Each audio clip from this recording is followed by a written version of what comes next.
안녕하세요. 토목 공정관리를 맡은 김광열 교수입니다. 이 시간에는 1주차 1차 실시간으로 공정계획 사전조사 및 시공계획 수립에 대해서 공부하도록 하겠습니다.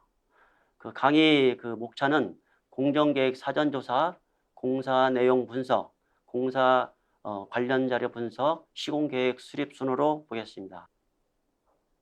먼저 공정계획 사전조사입니다.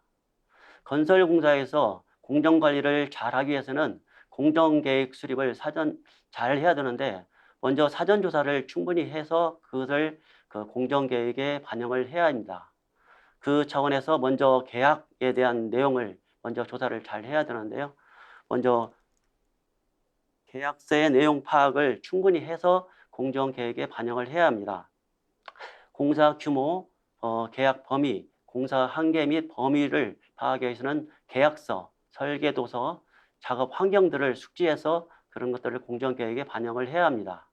먼저 그 계약서 내용에 대해서 좀 알겠는데 계약서는 발주처마다 좀 차이가 있을 수 있습니다. 먼저 그 도급 계약서가 있고 공사 계약 일반 조건, 공사 계약 특수 조건, 특별 시방서 이게 있습니다. 발주처에 따라서 공사 내역서가 들어가는 경우도 있고 안 들어가는 경우도 있습니다. 공사 계약서 내용을 충분히 파악을 해야 되고 그 이후에 이제 현장 입찰할 때 입찰 안내서, 현장 설명서, 발주처의 이제 질의 응답 내용들을 충분히 검토를 해야 되겠습니다. 다음에 공사 규모에 대해서 좀 파악을 해야 되는데요.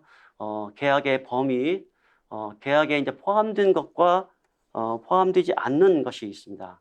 이런 것들. 그다음에 공동 도급의 이제 경우 상호 공사 범위랄지 한계 파악. 그다음에 연차 공사 같은 경우는 연도별 공사 범위 등을 파악을 해야 됩니다. 그 외에 이제 공사 기간 및 공사비, 공사 조직, 공사 참여자의 책임과 한계. 특히 이제 여기 관급자재가 있는데요. 관급자재는 그 발주처에서 지급하는 그런 자재가 되겠습니다. 관급자재의 종류, 지급 방법, 지급 시기 등을 충분히 파악을 해서 공정계획에 반영을 해야 됩니다. 그 외에 마일스톤이라는 게 있는데 이 마일스톤은 계약 내용 중에 특정 부분이나 특정 공정에 대해서 이 종료 일자가 지정된 게 있습니다.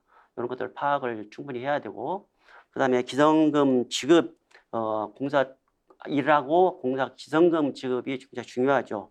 이런 것들은 공사계약 일반 조건에 명시가 되어 있으니까 이런 것들도 파악을 해야 됩니다. 그 외에 이제 페널티, 인센티브도 있지만은 페널티 관련 내용을 충분히 인지하고 거기에 대한 대비를 해야 합니다. 두 번째로는 설계도서 내용 파악을 해야 합니다. 설계도서도 그 발주처마다 이제 좀 차이가 있을 수 있는데요. 여기 도면, 시방서, 현장 설명서, 이 물량 내역서, 인허가 관련 자료들이 있습니다.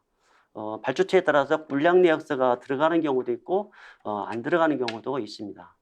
그 외에 이제 시설 규모, 수량 산출 내역, 기술적 요구사항, 자재 특성 그런 것들을 먼저 파악을 해야 되겠습니다. 다음은 현장 작업 환경 파악입니다. 현장의 작업 환경은 입찰할 때 현장 설명서랄지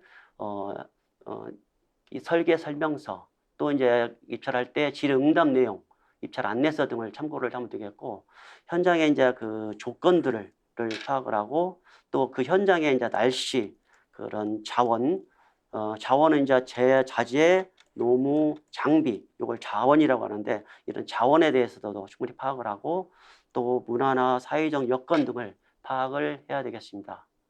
그 외에 이제 현장 조건을 파악을 해야 하는데 현장 조건에는 공사의 부지, 진입로, 자재 야적장이랄지 가설 공사 부지, 또 집안 조건, 현장 주변 여건, 또 급 배수, 가설 동력 등도 현장 조건을 파악을 해야 되겠습니다. 그 외에 이제 날씨도 공사하는데 굉장히 중요하죠. 이 날씨에 대해서도 그 현장의 그 날씨를 좀 파악을 하고 그 노무, 자재, 장비, 요 자원의 이제 수급